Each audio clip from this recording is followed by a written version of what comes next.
کی بھی مت مانا کرو تاکہ وہ تمہیں کل کو غلط کاموں کے اوپر نہ اکسا سکیں. اتنے فرما بردار نہ بنو کہ وہ کل کو تمہیں غلط کاموں کے اوپر بھی حکم دیں اور وہ تم وہاں پر منع نہ کر سکو. یا مثلا عورت کی حکومت سے منع کیا گیا، اس کی حکمرانی سے منع کیا گیا، اس کی بعض امور میں اس سے مشورہ لینے سے منع کیا گیا ہے کہ یہاں پر عورت سے مشورہ نہیں لینا، اس لیے کہ ایک عورت کی خاص خلقت بھی اس کی اگر مختلف اللہ نے رکھی ہے، طبیعت اس کی مختلف ہے، تقاضے مختلف ہیں، ذمہ داریاں اس کی الگ ہیں. اب یہاں میں تھوڑی تسلی دے رہا ہوں عورتوں کو جو یہ سمجھتے ہیں کہ دین نے ہماری ٹانگ کھینچی ہے. وہ یہ کہ جس پہ شور کرتے ہیں بعض لوگ، کتنی عمر میں ایک لڑکی جو ہے وہ بالغ قرار دی جاتی ہے؟ 9 سال. اور لڑکا 15 سال. 9 سال کی بچی کو شریعت نے کیا کہا ہے کہ یہ وہ بلوغت کی اور شرائط بھی اپنی جگہ پر ہیں. اگر وہ کسی میں ٹائم سے پہلے آ جائیں تو وہ ٹائم سے پہلے بالغ ہے، لیکن اگر وہ شرائط نہیں آتی، وہ چیزیں پیدا نہیں ہوتی، تو جو ایج کی لمٹ ہے، جو عمر کے حساب سے جو لمٹ بیان کی گئی ہے، وہ بچی کے لیے کتنی ہے؟ 9 سال، اور لڑکے کے لیے 15 سال. 6 سال پہلے ایک خاتون کی عقل ایکٹیویٹ ہو جاتی ہے ایک مرد سے، اسی لیے اس کو احکام شریعہ کا مخاطب یا مکلف قرار دے دیا جاتا ہے کہ یہ عورت جو ہے یہ اب احکام شریعہ کے حساب سے جواب دہ ہے، اس کے اوپر احکامات. ہو سکتا ہے اب فرق ہوتا ہے کہ اس میں ہو سکتا ہے بعض کی نہ بھی ہو، لیکن کہنے کا مقصد یہ ہے کہ وہ مرد سے پہلے عورت میں سنجیدگی آ جاتی ہے، اس کی عقل آمادگی کی طرف چلی جاتی ہے. ظاہر ہے اللہ تعالیٰ نے خلقت ایک بنائی ہے، اس سے کام لینا ہے، اس لیے جو کام اللہ نے ایک عورت سے لینا ہے اس حساب سے اس کو سارے ضروریات بھی فراہم کی ہیں. یعنی عورتوں کے لیے ایک جواب ہے کہ وہ یہ کہہ سکتی ہیں کہ دین کی نگاہ میں ہم 6 سال پہلے عقل مند ہیں، تو 6 سال بعد عقل مند ہوتا جا کے. تم 6 سال تک بے وقوف رہتے ہو جب تک میں عقل مند ہوتی ہوں، تو اس کا مطلب ہے عقلی طور پہ میں تم سے بڑی ہوں. ایج کے لحاظ سے بے شک تم مجھ سے بڑے ہو، لیکن عقلی طور پہ میں تم سے عقل کے لحاظ سے تم سے آگے ہوں. یہ ایک بیچ میں ویسی بات ہے تو میں نے کر دی. فہم انسانی کی بات ہو رہی ہے. فہم انسانی 2 طرح کی ہے، ایک فہم انسان کی عرفی اور ایک فہم انسان کی عقلی. عرفی فہم کسے کہتے ہیں؟ جو بغیر معیاروں کے ہو، اور جو معیاروں کے ساتھ ہو اس کو عقلی کہتے ہیں. بغیر معیاروں کے اور معیاروں کے ساتھ.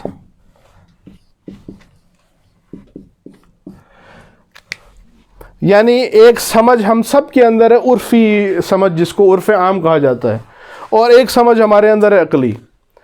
اب اس کو ہم مثال سے سمجھ لیتے ہیں.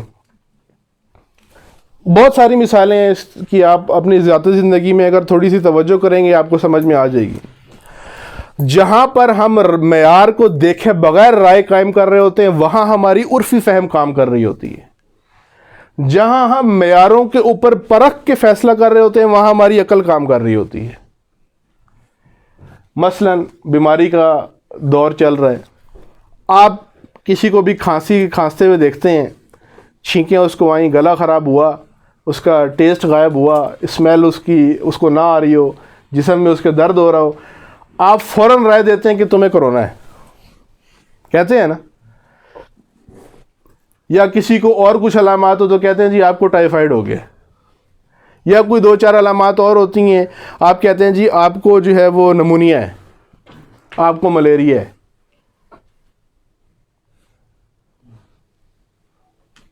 ٹیسٹ کر کے آپ نے یہ رائے دی ہے، لیبارٹری ٹیسٹ سے تو رائے نہیں دی ہے. یہ رائے کس کو دی ہے؟ کچھ معلومات آپ کے پاس موجود ہیں، آپ کے ذہن میں ہیں کہ جس آدمی کو یہ چیزیں ہوں تو اس کو یہ بیماری ہوتی ہے. دقیق شناخت آپ نے، ایکوریٹ شناخت نہیں کی، ٹیسٹ اس کا نہیں کیا، بلڈ ٹیسٹ اس کا نہیں کیا، بہت ساری چیزیں یہاں پر آپ نے نظر انداز کی ہوئی ہیں. اور ابھی آپ نے دیکھا ہوگا، یہ علی بھائی ہمارے پاس بیٹھے ہیں، میڈیکل سے ان کا تعلق ہے، بہت سارے کرونا کی علامتیں لے کے ٹیسٹ کراتے ہیں، انہیں بالکل کرونا نہیں ہوتا. آئسولیٹ بھی ہو جاتے ہیں، ٹیسٹ کرواتے ہیں جی آپ کو تو نہیں ہے. اور بعض کو کوئی علامت نہیں ہوتی، وہ ایسے گھوم رہا ہوتا ہے، اس کا ٹیسٹ ہوتا ہے تو کورونا نکل آتا ہے۔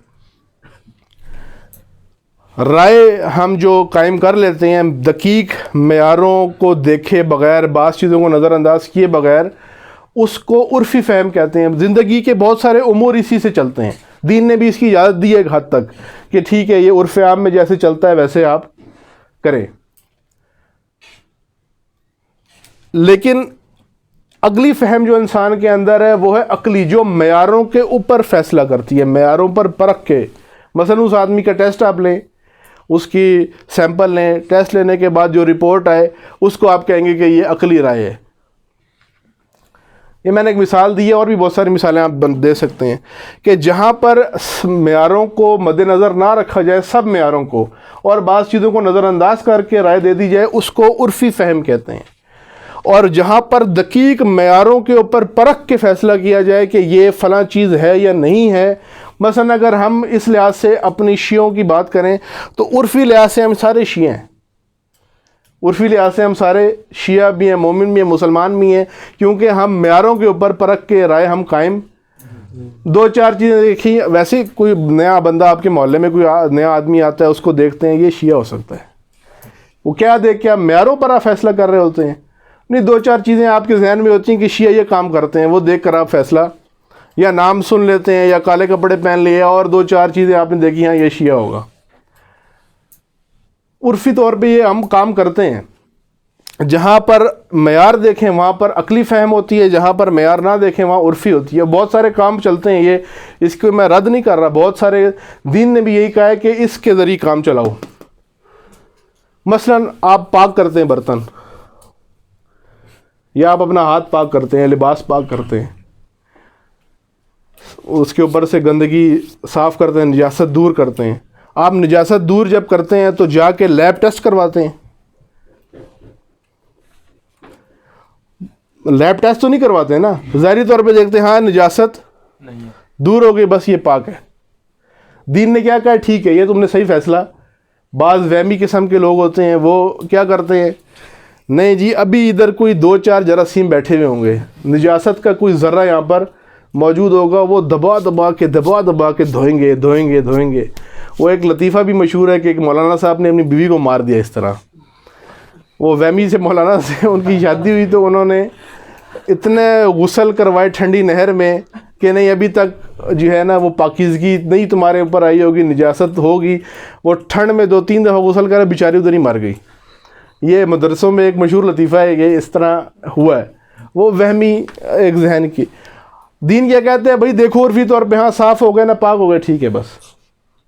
اب یہ نہیں ہے کہ تم مائکروسکوپ سے دیکھو، نہیں جی ادھر ایک جراثیم بیٹھا ہوا ہے، یہ ایک نجاست کا، یہ خون کا ایک قطرہ، مثلا کپڑوں پہ کبھی خون آپ کے لگ جاتا ہے، ایک دھبا لگ گیا، اب آپ نے اس کو دھویا، بعد میں تھوڑا سا اس کا کلر رہ گیا، اب وہ وہمی ہوگا، نہیں جی یہ کاٹوں گا یہاں سے یا کپڑے تبدیل کروں گا، یہ خون ابھی باقی ہے، کوئی پارٹیکلز۔ ہاں آپ اگر دیکھیں ایک لحاظ سے تو صحیح کہہ رہے، ہو سکتا ہے وہاں پہ کوئی پارٹیکلز موجود ہیں، کچھ ذرات ہیں، وہ رنگ اگر رہ گئے، ہو سکتا ہے وہاں پر کوئی ایسی چیز ایک دو باقیات اس کی رہ گئی ہوں، لیکن دین نے کیا کہا ہے؟ بس عرفی طور پہ اگر یہ لوگ کیا کہتے ہیں جی خون دور ہو گیا، بس ٹھیک ہے۔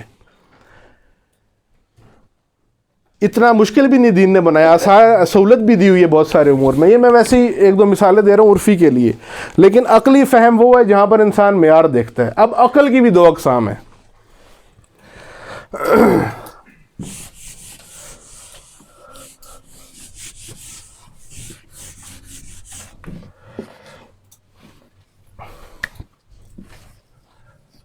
عقل بھی دو طرح کی ہے، ایک کو کہتے ہیں علمی عقل اور ایک ہے عملی عقل۔ عقل علمی اور عقل عملی۔ عقل علمی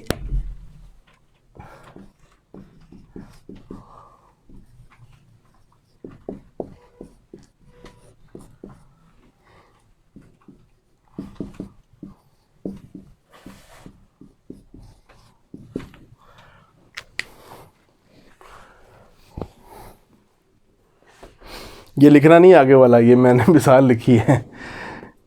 عقل علمی اور عقل عملی۔ عقل علمی اسے کہتے ہیں جو عقل حصول علم میں کام آتی ہے آپ کے. عقل کا وہ درجہ یا عقل کا وہ حصہ جو حصول علم میں آپ کے کام آتا ہے اس کو عقل علمی کہتے ہیں. عقل علمی آپ کو بہترین سائنسدان بنا سکتی ہے.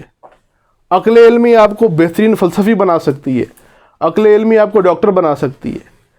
لیکن زندگی عقل علمی سے نہیں گزرتی، زندگی گزرتی ہے اگلے مرحلے سے، وہ ہے عقل عملی. عقل عملی کیا ہے؟ عقل عملی وہ ہے جو آپ کے لیے رہبر ہے، قائد ہے، رہنما ہے، اور جس سے انسان رہبر، قائد اور رہنما بنتا بھی ہے معاشرے کا. یعنی کیا کرنا چاہیے اور کیا نہیں کرنا چاہیے. جو عقل آپ کو یہ بتاتی ہو کہ یہاں پر کون سا فیصلہ لینا ہے، یہاں کیا کرنا ہے کیا نہیں کرنا، کون سی چیز ٹھیک ہے کون سی چیز غلط ہے، یہ عقل کا درجہ جو ہے اسے کہتے ہیں عقل عملی. بہت سارے لوگوں کو آپ نے دیکھا ہوگا، آپ تجربہ آپ کر کے دیکھ لیں، جس کو ہم کتابی کیڑا باز کو کہتے ہیں، پڑھاکو کہتے ہیں، بہت کچھ کہتے ہیں. پڑھائی میں بڑا زبردست ہوتا ہے وہ، لیکن گاڑی نہیں چلتی اس سے. چولہا نہیں بند کر سکتا. ایک مولانا صاحب گئے کسی کے گھر، مجلس پڑھنی تھی کسی امام بارگاہ میں جن کے گھر رہ رہے تھے. تو ان کے جو وہ ڈاکٹر تھے اور بڑے مشہور ڈاکٹر تھے، اور باہر کی بات ہے کسی اور ملک کی. تو یہ دن کا ٹائم تھا، صبح کا ٹائم تھا. خواتین کی مجالس آپ کو پتہ ہے دن میں ہوتی ہیں، اکثر صبح ہوتی ہیں، دوپہر کو اس طرح ہوتی ہیں. تو وہ مولانا صاحب بھی گھر میں تھے اور ڈاکٹر صاحب بھی گھر میں تھے. تو وہ بیگم صاحبہ جو تھیں وہ جاتے ہوئے اپنے شوہر کو کہے گی، بڑا مشہور ڈاکٹر تھا، کہ میں جا رہی ہوں، چولہے کے اوپر ہانڈی رکھی ہوئی ہے، تم چولہا بند کر لینا اتنے منٹ کے بعد، میں مجلس کے بعد آؤں گی تو باقی کام کر لوں گی. ناشتہ واشتہ کر کے کوئی اس طرح کا شیڈول تھا، ڈیٹیل نہیں پتہ. تو جب ٹائم ہو گیا تو وہ باتیں کر رہے تھے آپس میں مولانا صاحب اور ڈاکٹر صاحب. تو مولانا صاحب سے انہوں نے کہا جی میں ذرا چولہا بند کر کے آتا ہوں. گئے تو 10-15 منٹ گزر گئے، واپس ہی نہیں آئے ابھی تک. انہوں نے پوچھا پتہ نہیں کیا ہوا، کوئی مسئلہ تو نہیں ہوگا، پریشان ہوئے، کوئی مسئلہ پوچھا کہ کیا ہوا ڈاکٹر صاحب کوئی مسئلہ ہو گیا، آپ 15 منٹ ہو گئے چولہا بند کرنے کے لیے گئے تھے. تو کہا آغا صاحب چولہا بند نہیں ہو رہا، مجھے چولہا بند کرنا نہیں آ رہا. انہوں نے جا کے دیکھا چولہا مولانا صاحب نے بند کیا. اب تھا وہ ڈاکٹر تھا. یہ ایک آدھ مثال ہے، یہ نہیں ہے کہ اب سارے ڈاکٹروں کے آپ اوپر پانی پھیر رہے ہیں ہم. اس طرح مولانا میں بھی اس طرح ہو سکتے ہیں. علمی لحاظ سے بہت اچھا ہوتا ہے، عقل عملی بالکل نہیں ہوتی، فیصلہ نہیں کر سکتا، لوگوں کو راستہ نہیں بتا سکتا. اس کی عقل علمی بہت تیز تھی جس سے اس نے علم حاصل کر کے ایک وہ مقام تک پہنچ گیا. لیکن اس علم کو استعمال کیسے کرنا ہے وہ یہ والی عقل بتاتی ہے، عقل عملی. آپ کی جو زندگی گزرتی ہے وہ اس عقل سے گزرتی ہے. ہم عموماً بچوں کو اپنے گھر میں جو بچہ سارے 1 سے لے کے 10 تک جو ہے نا A گریڈ لے رہا ہو، 90% لے رہا ہو، کہتا ہے یہ اس میں عقل ہے. دوسرا جو 400 کام اور بھی کر لیتا ہے، آتے اس کے 70% کہتے ہیں ڈل آدمی ہے یہ. بھائی اس میں ایک عقل چل رہی ہے، اس میں دونوں عقلیں چل رہی ہیں. یہ زیادہ تیز بچہ ہے آپ کا، اس کی عقل عملی بھی کام کر رہی ہے، اسے پتہ ہے کیا کرنا چاہیے کیا. یہ جو آپ کا سائنسدان بچہ ہے اس کو بلب لگانا نہیں آتا، وہ دوسرا بچہ آپ کا پورے بجلی کا بورڈ اتار لیتا ہے. آپ کہتے ہیں یہ پتہ نہیں کیا بنے گا، وہ صحیح بجا رہا ہے، اس کے اندر عقل عملی ہے. یعنی یہ ہم یہاں مذمت کسی کی اور تعریف نہیں کر رہے، درجے ہیں. عقل علمی کے بعد کا درجہ عقل عملی ہے. رہبر جو انسان کے لیے قائد ہے وہ یہ عقل عملی ہوتی ہے. اور جس میں عقل عملی زیادہ ہوتی ہے یا ایکٹیو زیادہ ہوتی ہے وہی انسان لوگوں کے لیے بھی قائد اور رہنما بن سکتا ہے، جس کی عقل عملی بھی کام کر رہی ہو، جسے پتہ ہو کہ فیصلہ کہاں کرنا ہے، کہاں کیا فیصلہ کرنا ہے، کیا نہیں فیصلہ کرنا. بہرحال یہ عقل کی کچھ آباس ہیں، یہ ادھر بلوغت یا مکلفیت والی اس میں آتی ہیں. ایک دو باتیں اور بھی تھیں لیکن زیادہ ہم آگے نہیں جاتے، ٹائم پچھلی دفعہ بھی زیادہ ہو گیا تھا، جلدی ختم کریں گے.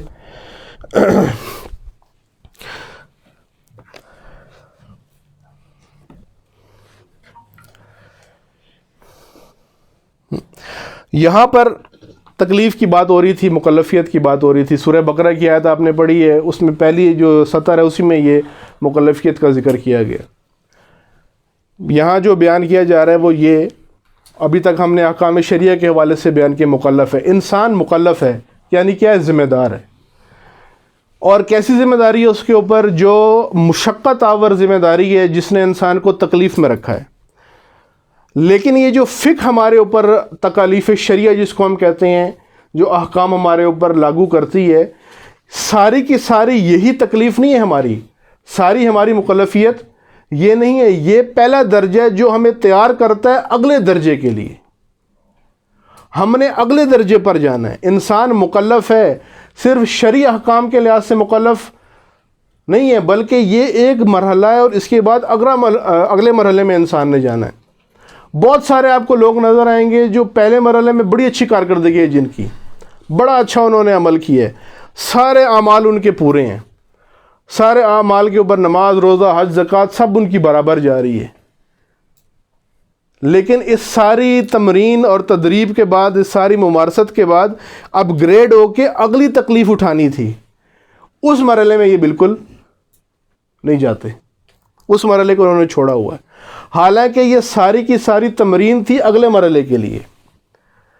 جو توضیح المسائل کے اندر ہمارے اوپر جو احکامات لاگو کیے گئے ہیں، وہ تکلیف کا یا مکلفیت کا پہلا درجہ اور پہلا اسٹیج ہے، جو ہمیں اس قابل کرتا ہے کہ ہم بڑی ذمہ داریاں اپنی گردن پر لے سکیں. یہ احکام جو توضیح المسائل کے اندر بیان کیے گئے ہیں، یہ سارے کے سارے احکام وضو کی طرح ہیں جو آپ نے کرنا ہے، اور وضو کے بعد نماز پڑھی جا سکتی ہے. اصل کام کیا تھا؟ نماز. اصل وضو کر کے آپ نماز نہ پڑھیں، ٹائم گزر جائے تو اس وضو کا کوئی فائدہ. وہ مستحب وضو آپ کا کہلائے گا، لیکن نماز کے لیے وہ وضو شمار. وضو آپ کیوں کرتے ہیں؟ تاکہ میں نماز پڑھ سکوں. اصل کام کیا ہے؟ اصل کیا کرنا ہے؟ نماز پڑھنی ہے.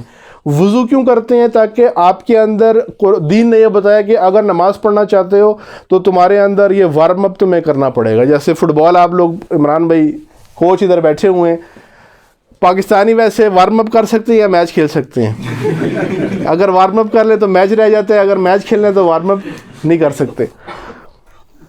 یہ اچھے کھیلنے والے، میں اپنی جیسے لوگوں کی بات کر رہا ہوں. ہم کبھی کھیلتے تھے کسی زمانے میں، تو ہمارا کوچ یہ کہتا تھا ہمیں کہ آپ یا میچ کھیل سکتے ہو یا وارم اپ کر سکتے ہو، لہٰذا مہربانی کرو، وارم اپ کرنے کی ضرورت نہیں ہے، میچ ہی کھیلنا سیدھا.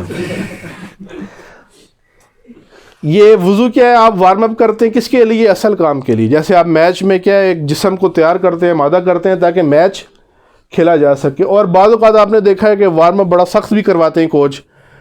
اصل میچ میں اتنی مشکل نہیں ہوتی، بیڑا گھر کر دیتے ہیں وارم اپ میں سارا، بھگا کے. میچ میں کم بھاگنا پڑتا ہے، یہ پہلے زیادہ، کیونکہ یہ تیار کر رہا ہوتا ہے آپ کو بڑے میدان میں لڑنے کے لیے.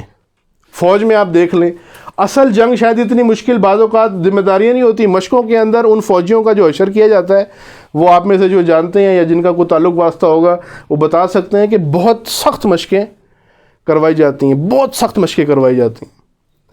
وہ کیوں کروائی جاتی ہیں؟ تاکہ بڑے میدان کے لیے یہ ہمارا بندہ تیار ہو جائے، بڑے میدان میں کھیلنے کے لیے ہمارا یہ فوجی تیار ہو جائے. یہ جو توضیح المسائل کے اندر جو تکالیف ہیں جن کے لیے ہم اپنے آپ کو مکلف کہتے ہیں، وہ تکالیف اس لیے تاکہ اصلی ذمہ داریوں کے لیے انسان تیار ہو جائے. یہ مشکل نہیں ہے، وہ مشکل ذمہ داری ہے. یہ مشکل نہیں ہے. نماز مشکل ہے، اتنی ٹھنڈ میں جا کے اپارا سے کوئی چیز روٹیاں لے کے آنی ہو وہ مشکل ہوگا. نماز ادھر آپ نے گھر کے اندر چھت پہ نیچے پڑھنی ہوتی ہے، مشکل ہوتی ہے نماز.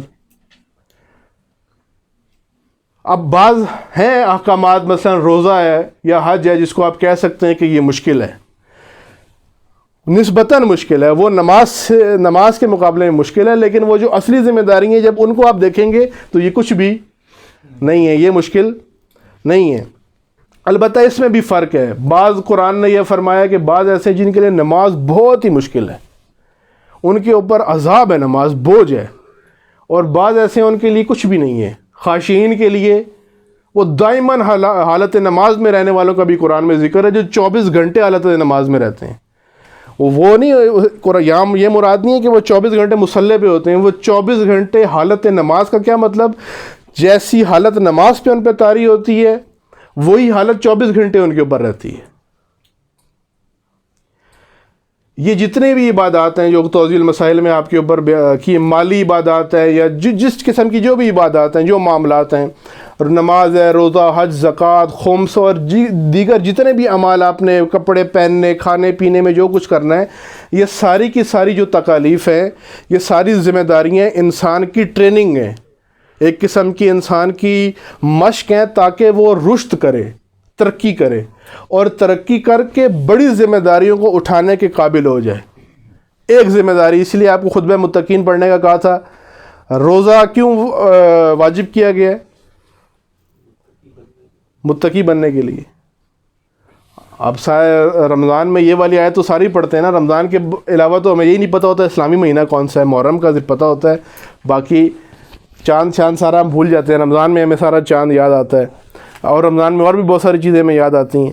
رمضان میں آپ دعائیں پڑھتے ہیں، وہاں پہ یہ جملہ قرآنی آیت کے اندر موجود ہے کہ روزہ آپ پر کیوں واجب کیا گیا؟ تاکہ آپ متقی بن جاؤ۔ یا جناب سیدہ کے خطبے میں بھی روزے کی بیان کیا گیا، روزہ کیوں واجب کیا؟ تاکہ تمہارے اندر یہ صفت پیدا ہو جائے۔ روزہ کیا ہے؟ مقدمہ ہے، روزہ ہدف نہیں ہے۔ ہدف کیا ہے؟ تقوی ہے۔ نماز بھی اسی طرح ہدف نماز کے بعد ہے۔ نماز تو آپ کو تیار کر رہا ہے اس ہدف کے لیے، نماز آپ کو تیار اور آمادہ کرتی ہے اس ہدف کے لیے۔ حج بھی کیا ہے؟ ہدف۔ ہم میں سے پاکستانی میں سے جس بابے نے حج کر لیا وہ کہتا ہے جی بس میری زندگی کے سارے کام پورے ہو گئے، حج میں نے کر لیا، آخری کام بھی ہو گیا۔ حج تو سٹارٹ کرنا، حج سے تو گیم سٹارٹ ہو رہی ہے بھائی، حج سے تو ریس سٹارٹ ہو رہی ہے، دوڑ کا آغاز ہو رہا ہے حج سے۔ آپ کہہ رہے ہو حج کر لیا میرا کام ختم ہو گیا؟ حج عبادت ہی جوانی کی ہے، ادھر بوڑھے ہو کے حج کرتے ہیں، جوان سمجھتا ہے حج میرے اوپر ہے ہی نہیں۔ استطاعت جو اتنا قرآن اور روایات کہہ رہی ہیں، استطاعت جو مستطیع ہے وہ حج کرے۔ وہ مستطیع سارے گھر بیٹھے رہتے ہیں اور حج سارے کون کر کے آتے ہیں؟ وہ بیچارے اٹھا کے بھی ان کو لے کے جاتے ہیں۔ اب یہ نہیں میں کہہ رہا ہوں ان کا حج نہیں ہوتا، یہ فتویٰ نہیں میں دے رہا، حج ہو جاتا ہے، وہ ایک الگ چیز ہے، لیکن جو حج کے مقاصد ہیں اس لحاظ سے تو 16-17 سال کے بچے کو حج کرنا چاہیے، کیونکہ حج سے تو آگے کام شروع ہونے والا ہے۔ حج تو آپ کو تیار کرے گا۔ حج پہ آپ کو کیوں بلایا؟ تاکہ آپ پہ صبغت اللہ چڑھایا جائے، اللہ کا رنگ چڑھایا جائے، الہی رنگ چڑھایا جائے، تاکہ پھر اس الہی رنگ کے ساتھ آ کے تم وہ کام کرو جو حضرت ابراہیم اور حضرت اسماعیل نے کیا تھا، وہ کام تم نے کرنا ہے۔ اصل ذمہ داری وہ تھی۔ نماز کس لیے تھی؟ نماز آپ پہ عائد کی گئی ہے تاکہ اصل کام کہتے ہیں نماز پڑھ لی بس جی پرباش۔ لنگر کھا کے بہت سارے پرباش کرتے ہیں، کچھ ماتم کر کے پرباش ہوتے ہیں، بہت سارے نماز پڑھ کے پرباش ہو جاتے ہیں۔ جی ذمہ داری حالت ہماری ایک جیسی ہی ہے، کوئی لنگر کھا کے دسترخوان چومتا ہے، کوئی ماتم کر کے فرش چومتا ہے، کوئی نماز پڑھ کے سجدگاہ چومتا ہے، اور تینوں پرباش ہو کے بیٹھ جاتے ہیں، وہ اگلے کام تینوں چھوڑ دیتے ہیں۔ نماز کیوں تھی؟ تاکہ آپ فحشاء و منکر سے بچ جائیں۔ نماز بھی پڑھتے ہیں اور فحشاء و منکر بھی کرتے ہیں، اگلا کام کدھر گیا؟ یہ تو آپ کی پریکٹس تھی تاکہ وہ کام نہ کرو آپ۔ نماز قبول ہونے کا کس طرح آپ کو پتہ چلے گا؟ نماز قبول ہونے کا، روزہ قبول ہونے کا اسی طریقے سے نماز آپ کی قبول ہے اگر آپ فحشاء و منکر سے دور ہیں۔ دو نمازوں کے درمیان اگر ہم فحشاء و منکر سے دور ہیں ہماری نماز قبول ہے، کیونکہ ہمیں نتیجہ مل گیا اس کا۔ نماز پڑھ کے فحشاء و منکر انجام دے رہے ہیں، پھر کون سی نماز قبول ہوئی ہے؟ ہدف تو حاصل ہی نہیں ہوا اس کا۔ روزہ رکھ کے لڑائیاں کرتے ہیں مسلمان۔ افطاری کے وقت سب سے WWE ساری جو ہے نا اسلام آباد پنڈی کی چوکوں پہ چل رہی ہوتی ہے، جہاں کوئی اشارہ راستہ رکا حق مار رہے ہوتے ہیں، گاڑیاں بھگا رہے ہیں، موٹر سائیکلیں بھگا رہے ہیں، افطاری کرنے جا رہے ہیں، بندے مار کے جا رہے ہیں افطاری کرنے کے لیے، گھر آ کے چیخ چنگاڑ کر رہے ہیں جلدی لاؤ، کدھر ہے پکوڑے، کدھر ہیں سموسے، کیا پورے دن کرتی رہی ہو تم۔ وہ ساری جو تپش ہے اپنی روزے کی، وہ کیا اس روزے نے آپ کو دیے جب تقوی ہی پیدا نہیں ہوا؟ ابھی تقوی کی صفات آپ بتا رہے تھے نا، خود ہی بتا رہے تھے، صبر ہے تقوی میں، برداشت ہے، وہ کدھر گئی برداشت؟ روزے نے آپ کو متقی نہیں کیا تو کیا ہوا پھر؟ ایک صفت بھی تھی جو نا غصہ بالکل جو نا متقی شخص کے اندر پایا ہی نہیں جاتا۔ پایا جاتا ہے، غصہ ہے متقی، غصہ طبیعت کا تقاضا ہے، غصہ ہونا ضروری ہے، لیکن غصے کی ڈائریکشن ٹھیک ہوتی ہے متقی کی. متقی کا غصہ سارا طاغوت پہ نکلتا ہے. امیر المومنین رسول اللہ کو غصہ نہیں آتا تھا, وہ سارا غضب جو تھا ان کا کس پہ نکلتا تھا؟ سب طاغوتیت پہ ان کا غضب نکلتا تھا. ان کا سارا غضب تھا ہی اللہ کے لیے, ان کا اندر جو بھی غضب تھا وہ اللہ کے لیے تھا, اپنی ذات کے لیے. وہ تو واقعہ بھی نہیں, امیر المومنین انہیں تھوکا چھوڑ دیا, سارا اللہ کے لیے تھا. ہوتا ہے غصہ, ہمارا غصہ الٹا ہوتا ہے, ہمارا غصہ ادھر نکلتا ہے اور پیار سارا ادھر نکلتا ہے. یعنی کہنے کا مقصد یہ ہے کہ یہ جو مکلفیت کی جو بحث ہم کر رہے ہیں کہ انسان مکلف ہے, تو توضیح المسائل کے لحاظ سے انسان مکلف ہے, لیکن یہ مکلفیت کا اسٹیج نمبر 1 ہے. جو اعمال عبادات آپ نے انجام دے کے اگلے اسٹیج کے لیے تیار ہونا ہے, اگلے مرحلے کے لیے تیار ہونا ہے, اگلے ذمہ داری کے لیے تیار ہونا ہے, اگلی مسئولیت کے لیے تیار ہونا ہے. مثلا روزہ کیوں رکھنا ہے؟ تاکہ متقی بن سکیں. روزہ جو ہے وہ پہلا کام ہے, اگلا اس کا کام کیا ہے یا ہدف اس کا کیا ہے؟ تقویٰ. اگر آپ تقویٰ تک نہیں پہنچے تو روزے نے آپ کو کہیں نہیں پہنچایا. نماز کیوں پڑھنی ہے؟ تاکہ فحشاء و منکر سے بچ سکیں, دور رہیں اس سے. اگر نماز بھی پڑھتے رہیں اور فحشاء و منکر بھی کرتے رہیں تو پھر نماز, ہم پہلے مرحلے میں ہی فیل ہو رہے ہیں, ہم مشق میں فیل ہو رہے ہیں, ایکسرسائز میں ہی ہم فیل ہو رہے ہیں. ہمیں کبھی بھی آگے کمیشن نہیں ملے گا, ہم اکیڈمی میں ہی مار کھا رہے ہیں. ہمیں اکیڈمی میں اللہ نے رکھا ہے کہ ادھر تیار ہو تاکہ اگلے مرحلے میں پہنچو, ہمیں اکیڈمی میں ہی مار پڑ رہی ہے, ہم ہر ایکسرسائز میں ہار جاتے ہیں. اگلی ذمہ داری تک ہمارا جانا ہی مشکل بنا ہوا ہے. کیوں بنا ہوا ہے مشکل؟ کیونکہ ہماری پہلی ذمہ داری ادا نہیں ہو رہی, اور اس کی بھی وجوہات کچھ 4-5 پہلے بیان کی تھی, اور بھی وجوہات ہیں. مشکل نہیں ہے یہ اعمال. حج آپ نے زندگی میں ایک مرتبہ کرنا ہے نا, یہ ہر سال آپ کو بلایا ہے, پوری زندگی میں ایک مرتبہ حج کرنا ہے, پیسے جمع کرنے حج کرنا ہے. یا آپ نے رمضان میں 30 دن روزے رکھنے, اس میں بھی چھوٹ دی گئی ہے, اس میں بھی کتنی چھوٹ ہے. آپ پچھلی امتوں کے روزے ذرا نکال کے دیکھیں نا, ان کا جو تھا, اگر سو جاتے تھے اگلا روزہ شروع ہو جاتا تھا. احکام آپ پچھلے بعض امتوں کے دیکھیں, بڑے سخت احکام تھے. اگر آپ نے مغرب کے وقت کچھ کھائے, مثلا مغرب کا ٹائم ہو گیا یا افطار کا وقت ہوا, نہیں کچھ کھایا اور آپ سو گئے, تو اگلا روزہ شروع ہے اور آپ کچھ نہیں کھا سکتے پھر اگلے مغرب تک. یہاں تو افطاری سے لے کے فجر تک الحمدللہ بغیر بریک کے جو ہے نا سامان جا رہا ہوتا ہے.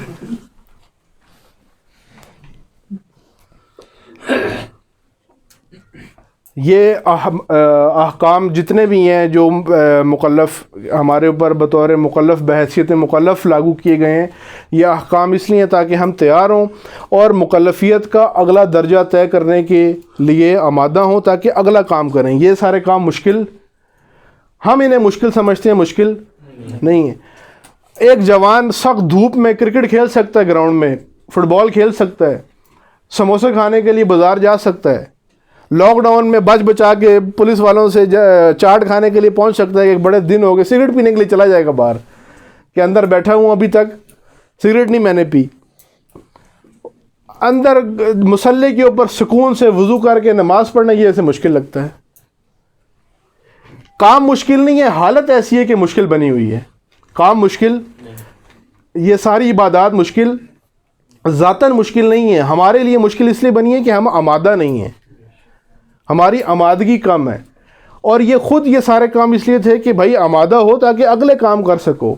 تم اگر آمادہ ہوگے تو پھر تمہیں اگلے مرحلے میں بھیجا جائے گا نا. آگے طاغوت سے کس نے لڑنا ہے؟ تم لوگوں نے لڑنا ہے. الہی نظام کس نے قائم کرنا ہے؟ تم لوگوں نے کرنا ہے. تم سے نماز نہیں پڑھی جا رہی ہے, اسلحہ ہی تمہارا ٹوٹا ہوا ہے, آمادگی تمہارے اندر نہیں ہے.